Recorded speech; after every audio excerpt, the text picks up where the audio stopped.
Welcome to the No One Cares podcast.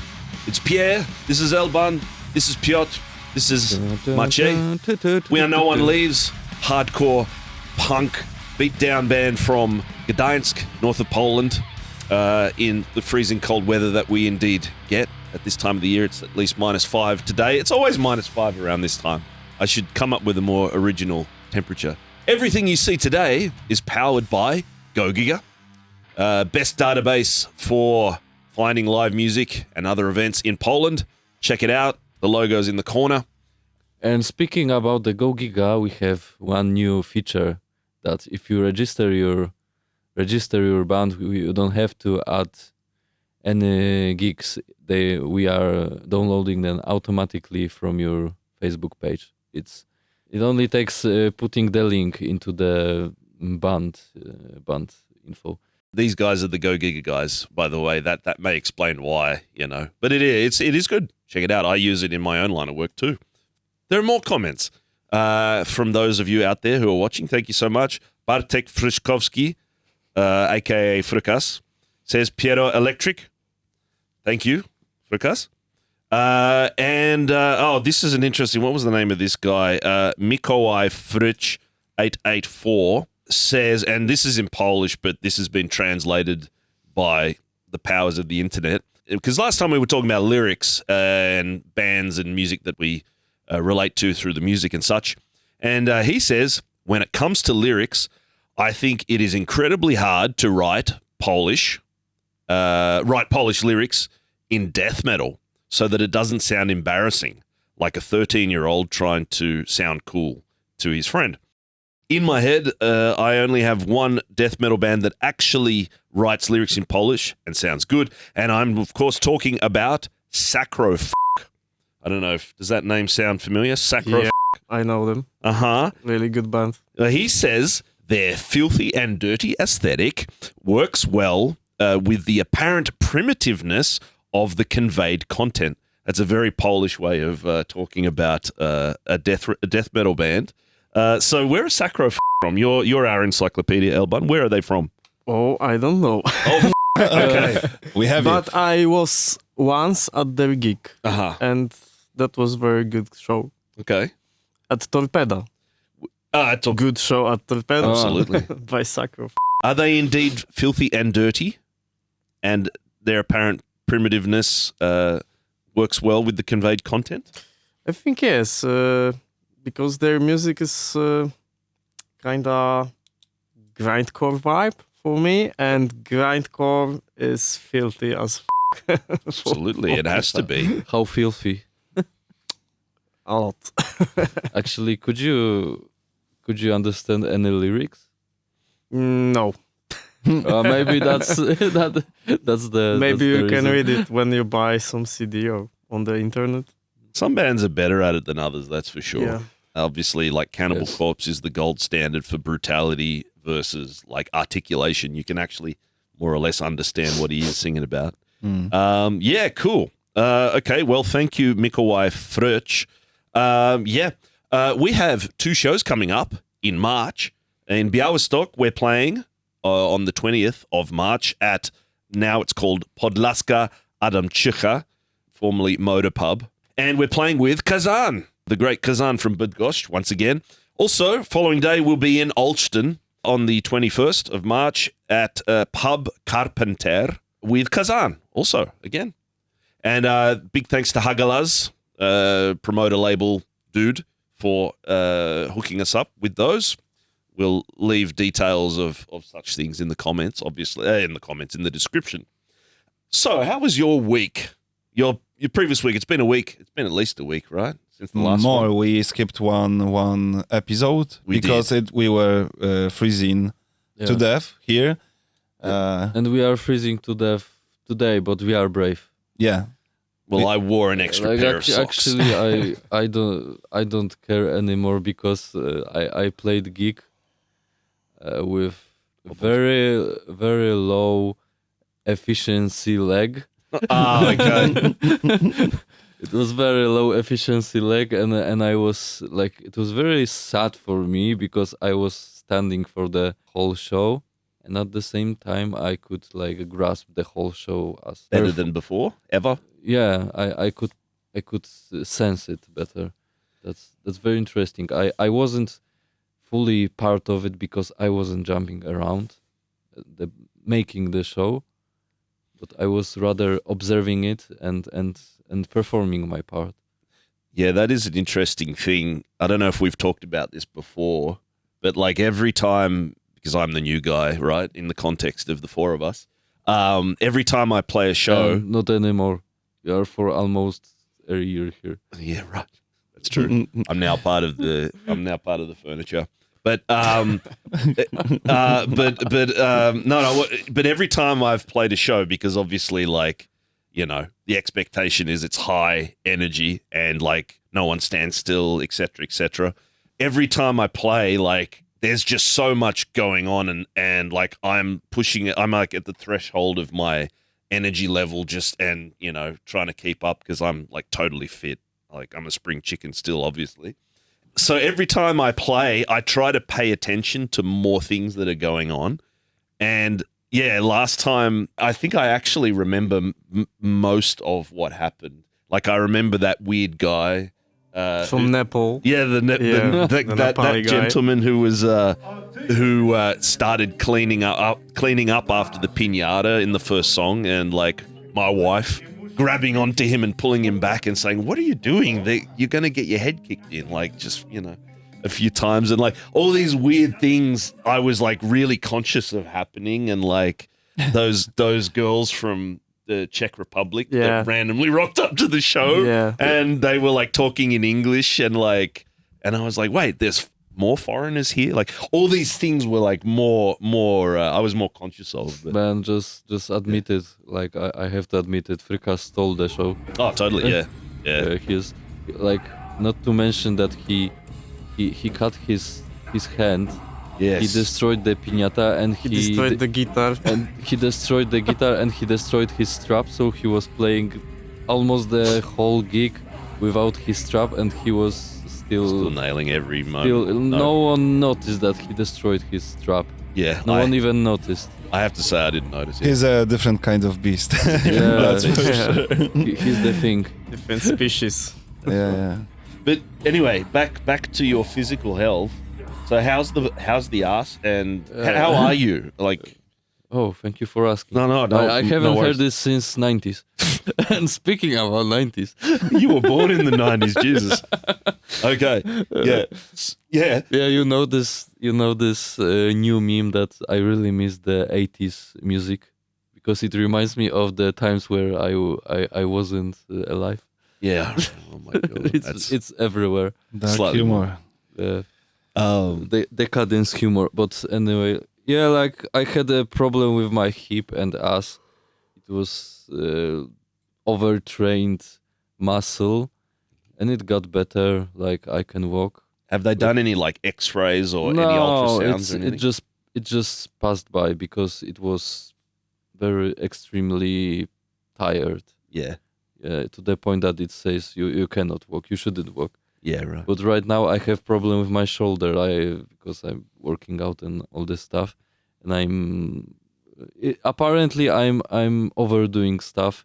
One of the most scariest moments recently when I was at a physiotherapist, and he proposed me this very very unique type of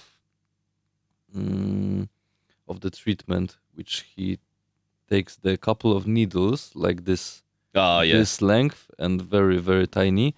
He puts it into the muscle. So like acupuncture? Yeah. And okay. he runs the electricity of a half of an ampere through that needle into the muscle to create, to regress the shoulder state. Yeah. It kind of destroys the shoulder. Yeah. And it lets it heal. Right. Once again, because something has gone wrong with the shoulder. Right. Yeah. So sounds like how was your fun. week, Maciej? Because we are, I assume we are not doing only the medical conditions of my ass. Man, podcast. Man, I was the one before the concert to grab how to call it, some kind of Gel. gel, like healing gel Yeah. for his hip. Yeah. What's new? Now I can say it out loud. I don't have a job, and Okay. I don't miss it. I mean, for now I Yeah, have. so guys, we need more attention. We need more money. Because I might be poor in the upcoming future. Lucky me. But I don't mind at this point. And to be honest, nothing new. Looking for a new job, which is great. That might be a good reopening for my professional job. Yeah. Which is quite okay. And aside from that, I stayed dedicated to the last podcast, and I listened more of Chopin in my car, which is still great. Actually, I sorry to interrupt you, but Please. I listened to Chopin recently, and what I was thinking, this music is very, very wild. It is really wild. Like what I mean by this, he changes tempo every measure, like every. Man, there's a saying, the only constant is change, and I think it's not about life, but Chopin's music. His music is like, if you think about the modern music, is very like produced, it's to the grid, and Chopin's music is this kind of the classical music is out of the grid. It's pure emotions, the tempo changes, Super fluid. That's the technical details. But what I mean by this music is very human-like. It's very emotional, very changing. Like the mood is changing. It goes faster and faster, then slower. It's alive. It's not Very like alive. beat 4x4. It's Like- not quantized. Yeah, it's not quantized. For me, I just wonder how Chopin did transcribe this actually to notes, because that sounds crazy to me. Oh yeah, Like all this tempo, like how can you quantize you can. something like this? It's like, it's like calculating some derived value in math, Yeah, It's like calculating całka. Those times when he lived, of course, I think they had metronome or something like a metronome.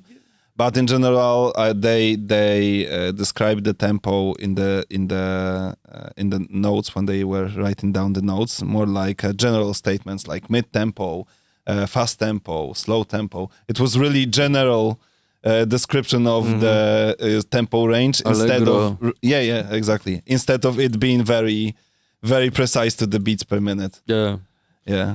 That's how the orchestra works. Like exactly. they are not playing to metronome; they are playing to the conductor.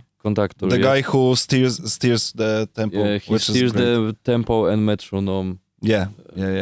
Sorry, the measure. Yeah. Metronome. Like I always think about like the conductor is just waving his or her hands around, but it's like, no, actually there is a, sense. Actually, I had the talk with conductor because my singing teacher, her specialty in the music conservatory was doing this. The interesting thing about this is the only person in orchestra who actually knows all the song. Parts of the song. Yeah. Because all other instrumentalists, they only have their part. They have note sheets, so they can read the music, so they don't have to learn everything. Yeah, well, the whole score's almost they're laid out almost like music tracks, strings, first horn, second horns, da. It's just and then there's often like you've probably noticed it. There's often like there's someone actually employed to read the music over their shoulder and then go, and then they have to turn the page. Or at least for pianists, they do, because pianists use both hands, and then someone has to read the music at the same time and turn the page. Actually, I think that being a conductor is like being ancient. Shaman? No, the shaman. The ancient dough operator, like you are just mixing the stuff. I know that's nomen omen very, very funny thing, because it's treating people in very instrumental way. Totally, literally. Yeah. It's like mixing live stuff. It's like he's a DJ. Yeah. Absolutely. By the way, speaking of metronome, there's a famous pianist, Polish pianist, Jerzy Hoffman. Mm-hmm. I don't know if this name sounds familiar. He was also an inventor, and he invented a couple of things. He invented one of the first types of paper clips, and he also invented mechanical windscreen wipers on cars. And they think that the inspiration behind the mechanical windscreen wiper was the metronome. That makes sense. That makes sense. But I think he was later. He wasn't a contemporary of Chopin, but he was later in history. Anyway, yeah. Alban's, Yeah, your week, man. Like My week, Yeah. I was walking on the ice on the Motława, the first time in my life. Oh, really? Yeah. Where? On the Motława? On Motława, But where? near the Spichlerz. I was close to the Sodek The ship ship. museum. Yeah. No. Yeah, Sodek ship. Yeah, it was fun. And Actually, yeah, yo. but like recently I was walking by Motława and I saw it's frozen, and I was joking, it would be fun to go through Motława, yeah. but I don't believe the ice won't break. It was 30 centimeters thick, yeah, and I asked the guy who was drilling the hole for fishing, and I asked how the ice is thick, and he told something between 25 and 30 centimeters. oh, damn. So, no problem. Just a word of explanation. I went there when it was Go there. minus 15, minus 20. So I was very sure about what I'm doing. And there was a lot of people. Yeah. A lot of. Just a word of explanation to all the people outside of Gdańsk. Yes. Motława is a river going through the old city center of Gdańsk, and now because it's really, really cold in Poland for a period of time we don't remember. It's really long period of Yeah, time it when is it's very really cold. cold, and it's the frozen river that has a lot of people each day going for a walk on it. Yeah. If my wife caught me doing that, I would not be forgiven. Ooh. Like our local lake up the road from where we live is totally frozen, and people are like going and ice skating. They're getting their ice skates. And, There was Yeah. also people going ice skating. I even see one guy riding a bike, and even one mother with the child in the wózek. in the pram, in the stroller. Yeah. Child container. Yeah, so There was a guy recently. There was a guy in Poland that he was not able because of the weather go to his work, so he took his, how do you call that, the Po polsku? łyżwy? Oh, Skates. Yeah. He took his skates, and with that he was able to go through the ice to his work. Jesus. Yeah. So this is the atmosphere we are having right now in Poland. So it's just on this note, like I've got, because like, you know, like obviously we're all about the same age, but like apparently like 20 years ago, like pre EU ascension or whatever, before Poland joined the EU, like the buses and the trams were like much older than they are now. Like now we have really good infrastructure in Poland, but the buses and the trams were so old that when winter hit, and obviously winter 20 years ago or whatever was like cold like it is now, when winter hit, the doors would be so frozen that you actually sometimes had to open the window and get out of the window of the bus. This is what my friends tell me. So I don't know if you guys ever had to do this in your respective villages and cities. But I remember the times that it was minus 25. Yeah. In Krakow, and we were like traveling by car, and we just started to travel to our friends. Like it wasn't too crazy. It was 20 kilometers to go by, and the car just stopped in the middle because it was so Cold. cold. Yeah. Like it started, but it couldn't manage to go. So what would you do in a situation like that? You can push the car or leave it there Okay. and go home. So how many times did you just leave your car somewhere and then have to walk? Man, I don't remember because I was a kid. Like, to be honest, I was from the poor family, and we drove Mm-hmm. very, very old cars which were constantly breaking, and that was one of the symptoms that they couldn't like start or maintain the drive. Yeah. Sometimes, yeah. Speaking of back in the day, I was listening to some playlists on Spotify of like old Polish metal, and I was thinking about how healthy, well, in my opinion, there are a lot of prominent bands now from Poland that are metal bands or heavier bands and stuff like that. And I'm wondering why Poland? I mean, why not, for example, Spain or, Portugal or even Greece, or, you know what I mean? Like, what's special about Poland?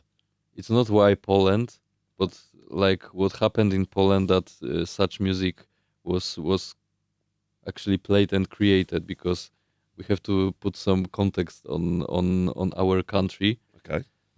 After the Second World War, Mm-hmm. like we had a communism with Soviet Union. Mm-hmm. It was very awful for Poland, especially I think for all these Soviet countries, but for Poland it was very awful. Mm. Like it made our country very miserable. Mm-hmm. and like about the rock music. Mm. On one side you had the communist, the government. On the other hand, you had the Catholic Church, Mm-hmm. and they both were very conservative about certain stuff. And rock music naturally evolved in this environment where people were like not feeling very free. Yeah. They're feeling enslaved, and Yeah, in general, the level of the life was really. the poverty was very Yeah, high. yeah. We are lacking like basic stuff in not me myself. I was born later. All we were. Yeah, we are Yeah. like But- to some context. We are talking about 50s, 60s, Yeah. where this all started after World War II. Yeah. Yeah. And even Czesław Niemen was starting to singing about this environmental cracks. That Right. something is not right. You couldn't joke of government. You cannot joke of Stalin. You could go to jail or Yeah. It or was to a some dictatorship. or to some Like- work camp, and the communists even built the very hated building in Warsaw, which is the Palace of Palace of Culture and Science. Palace of Culture. Stalin's like a birthday gift or whatever. Yeah, it's a gift to show how big dick Yeah, the Soviet Union has. absolutely. And that's funny enough, because in 1967 the Rolling Stones played at this Palace of Culture, All right. and people saw the world, because they were like almost the Korea nowadays. Yeah.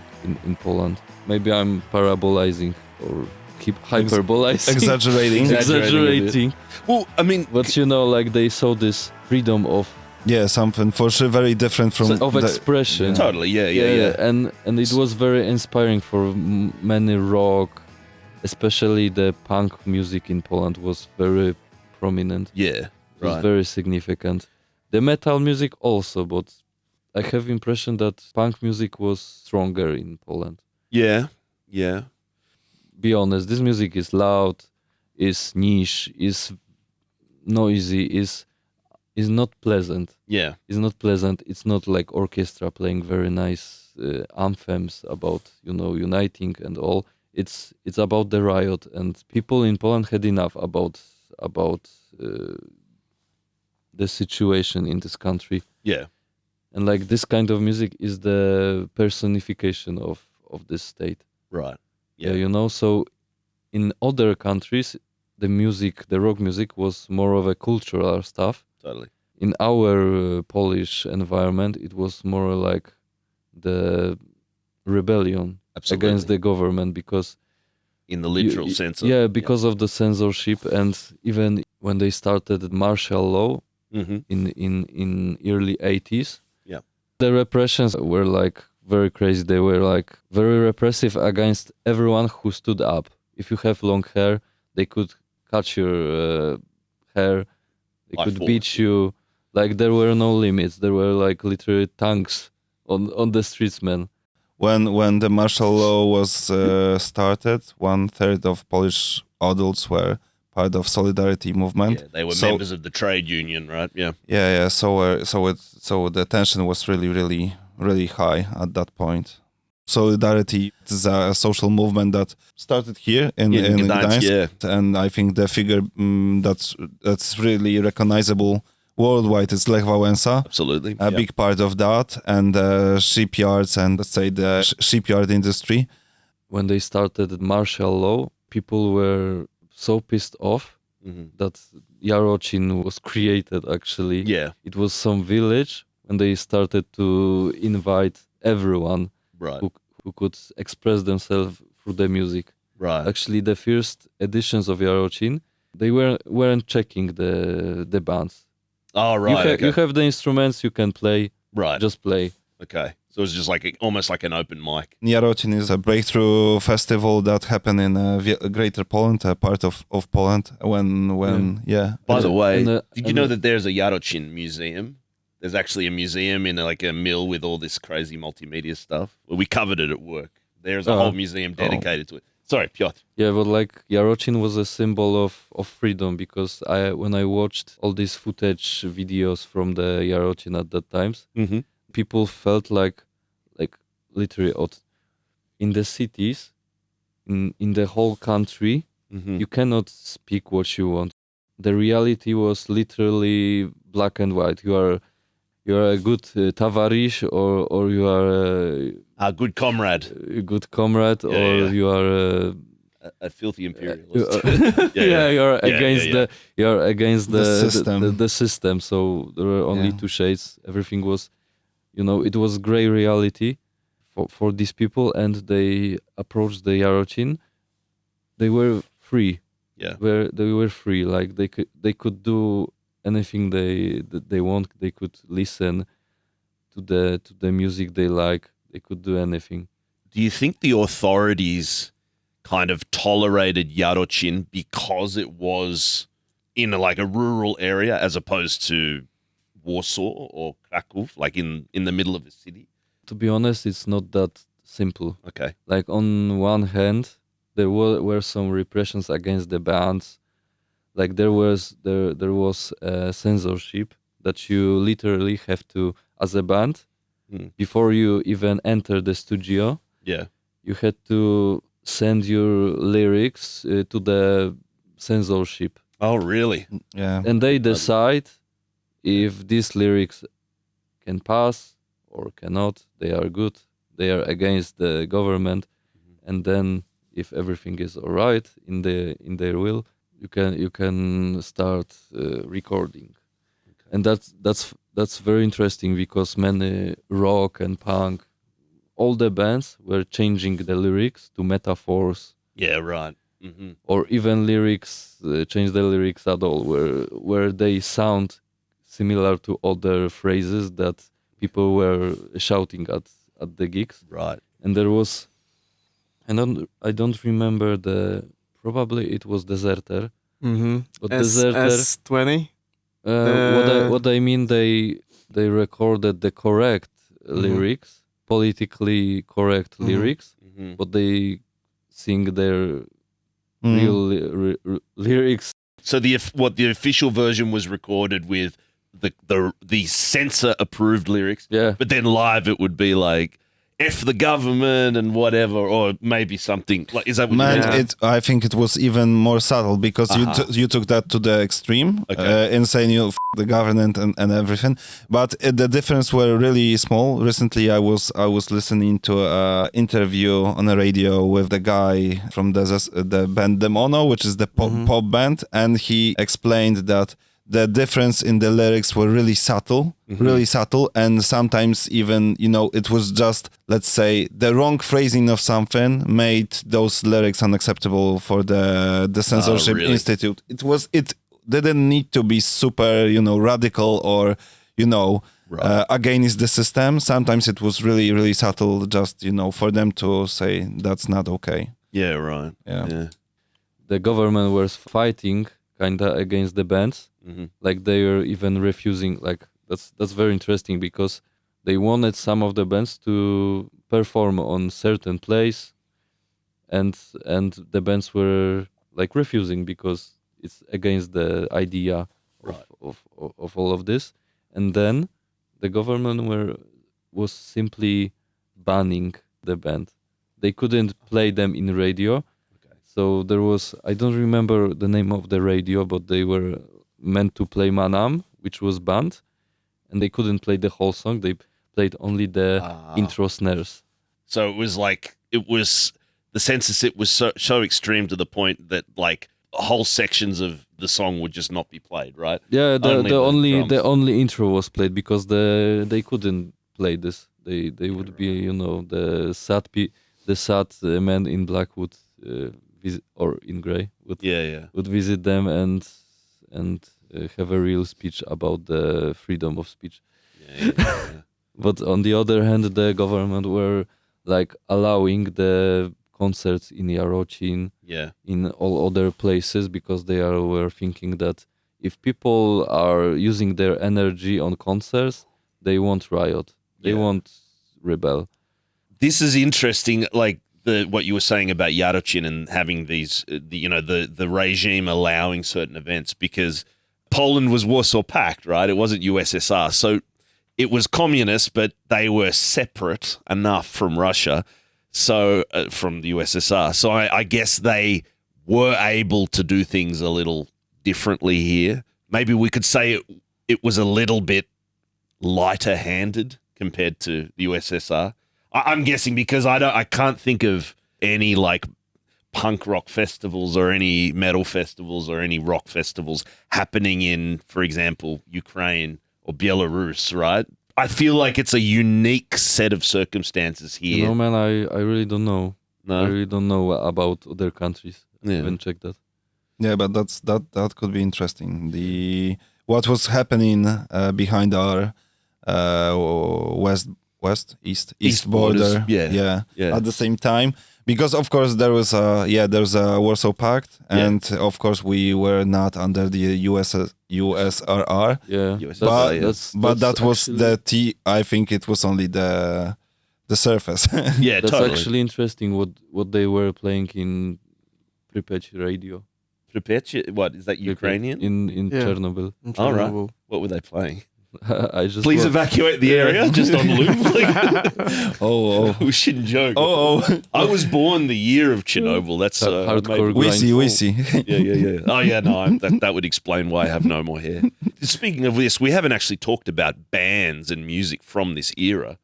The Encyclopedia Elban, I would like to know, what are the bands that you think are notable from this era? Well, from this era. Like starting, let's say from Okay, early like 80s. Piotr, I mean even before that time, Piotr mentioned the Dezerter. and I- Killed. What was before the Dezerter? They named SS20. How would you describe this one? This one? This particular group? Very raw, very vulgar, Uh-huh. but very true about the times that they were living. Yeah, right. That they don't want to be like the product of the system and work for this like system that were Oppressive. oppressing them, and the using them. Yeah, so We'll make a playlist on Spotify of the music that we can share. SS20, their music is not on the Spotify. It's some materials on the YouTube, and it's very like rare material. It's not so well known. Okay. Not known as the Dezerter because it's like the early years of the Dezerter. Dezerter is still playing concerts. Yeah, Till today. Yeah, right. yeah. Yeah. And when I think of the bands from that time, I think of ESA, Turbo, Cat, like Yeah. these ones are the most known from the later era. Yeah, I think that- 70s, 80s. I Right. think that TSA was the most important metal band from that time. Some says that music really helped Poland to get out of the martial law and helped solidarity to win. But I personally think that the biggest impact on this was the workers that were striking and destroying everything around. Mm. Like that's something that they respected. Yeah. Mm. Yeah. That's sad. I think music helped a lot to find the strength, and I think the music can change the life of many. Yeah, I mean, well, listen, one thing's for sure, it definitely was a product of that time, right? I mean, you know, Yeah, and not just music, but you know, street art, self-publishing, like a lot of stuff that came out of solidarity and you know the movement in general, the against the system. But yeah, I mean, a lot of things were the product of that time, right? And not just metal, but yeah, much more. yeah. But for sure, the wealth was not the product of these times. That took a little while. Obviously, the transition wasn't so. Yeah, man, but because of that shortage of everything in Poland, we had really cool stuff also. I mean, not that I glorify the times that We have were then. kompociarnia and Oh, that's the other stuff. But for example, there's a guy called Spaderski, and he produced up to the possibilities, the drum kits and the parts for drum stuff. And those artists who were allowed during that time go to USA, for example, they were exchanging his products with a local band local bands because that thing they brought from Spaderski were really exceptional and let's say was a technological progression in comparison to what they had in USA at that time. Right. Which is super crazy when you think about this shortage of everything in Poland. man. On the other hand, I think Rob Salon would really appreciate the creativity of the luthiers at that times. Oh yeah. Oh, Rob Because- Scallon, the Rob guitar Scallon. dude. Because he yeah. created a guitar from a couple of things, Yeah. and in Polish at 80s, 70s, they also created guitars from a different pieces of materials, like from desk, Totally. like piece of desk and some strings. I think that that whole culture of like DIY, like you know, we have this word in Polish which is kombinowanie. Man, it wasn't like Of I have dwudziestwo. sometimes I have impression that DIY nowadays is some kind of buzzword. And back in the days, there was literally nothing to buy from the stores. Totally. So they created stuff DIY because they had to. Totally. Yeah. No, and that's what it I mean. wasn't a fucking hobby. It was, There was no fucking option. yeah. If you want a guitar, just build it. Build it, There is no fancy guitar, Stratocaster Yeah. or Telelele in the local grocery. Yeah. Next At to Woolworths or whatever. lemons and bananas. Yeah. No team or AliExpress. Yeah. Oh man, and Man, take this desk, take this old, stolen electrical cables, make a guitar. I will add to this That's that we hardcore. had also a shortage of the records, the magazines about culture and music, Yes. and Yes. a lot of people that have had some contacts abroad the Poland, like maybe Germany, England, USA maybe. When I think of the contact with the USA, I think of the son of Beksiński. Oh yeah, because of Yeah. he was like he dubbed English language films and stuff into Polish and the guy and music too. because his father was well known and the family had connections. He was like able to bring some new music records to Poland, and he's get the audition in the radio. Yeah, he had a radio show. Yeah, radio show, and he was putting the things that were like not possible to achieve in the Poland because there was no like record label or wydawca, Publishing, the publisher. Yeah. So it was like rare things in Poland, and a lot of people that were just like wanted to hear some new music abroad from Poland. They just had to make some new contacts. Totally. And they were like changing the letters, the cassettes. Oh yeah, tape trading. The tape trading, the zines trading, the flyers trading. With the Brazil also, because Brazil has a lot of black metal there. Yeah. That time, like 80s, 90s. Yeah, right. What are some of the key, who deserves a mention in terms of the publication and the journalism and that kind of stuff? I think that was the like underground sphere. From what I know, the first, I mean that by metal, not punk and rock. I don't know about it in these years, but the first Polish big label publisher about metal music, it was Metalmania Productions, and that was also the people that were behind the Metalmania. Okay. Metalmania, the biggest metal event, the festival in Poland, like even in the Europe region, our Europe region. The first Metalmania took place at 1986, I think. Okay. Yeah. And pretty early. From the 90s, the Metalmania Productions also produced the Metal Hammer magazine. Mm-hmm. Mm-hmm. So before that, you had like the smaller, the local underground zines. Totally. There was no like official ones. And in the 90s, in the end of the 80s, it was like formalized. Yeah. And we had a system change, the government system change at the end of the 80s. So in 89, we had a democracy. So finally had elections. Yeah. Yeah. So now that the environment and the circumstances have changed, and we've come, it's been 35 years of democracy, approximately. 36. 36, right? Something like this. So, I mean, how does heavy music, 57. punk, metal, rock, how does it look now in Poland? What's the scene like? Is it still as strong? Is it still as rebellious?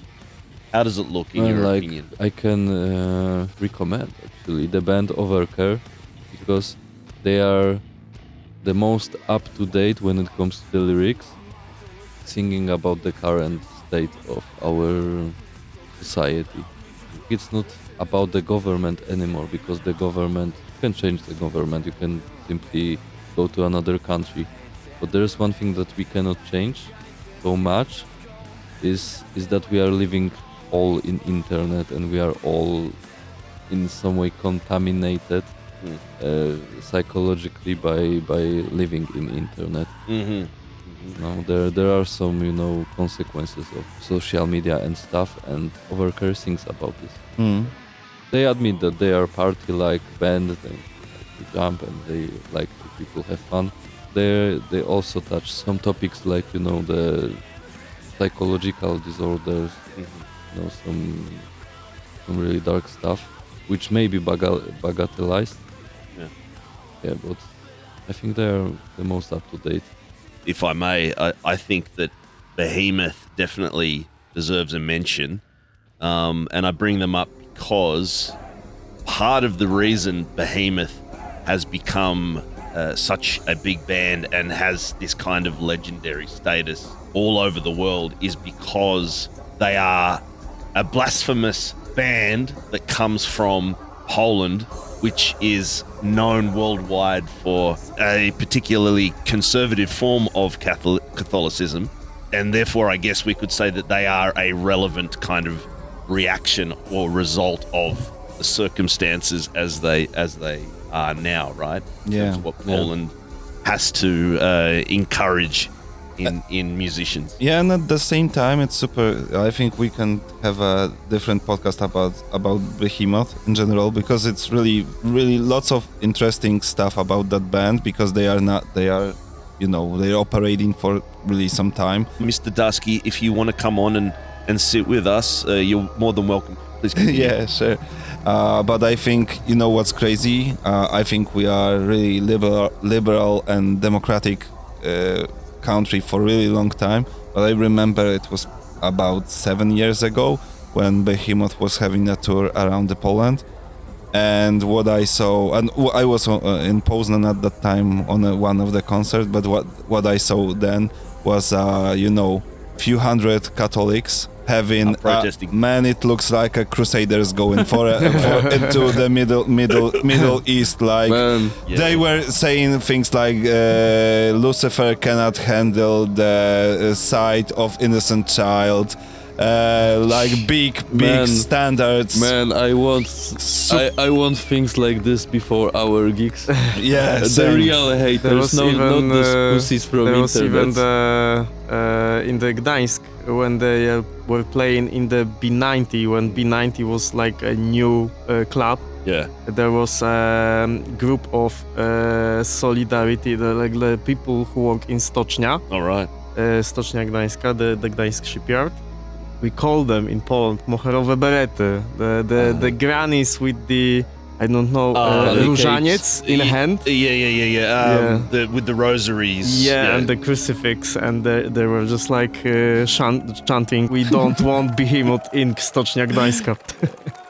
So Elban, what other bands do you think are worth a mention in terms of how metal looks like now in Poland? Now, I think the black metal scene is very big in Poland now, and the bands like Furia. I think Gruzja too. What about Varmia with the big stick and the bells? Folk black metal. Yeah, folk black metal, yeah. It's a new approach. Batushka. It's Batushka, Batushka and also. Patriarch. I think it's a new approach to black metal, and black metal in Poland, like the new bands. They are something new to the Europe scene, the world scene. Our black metal is very different from other countries. All of the things that we've talked about today that are relevant. Details are in the description. We will see you next time. And remember, no one cares as much as no one leaves. That's us. See you next time. Ciao.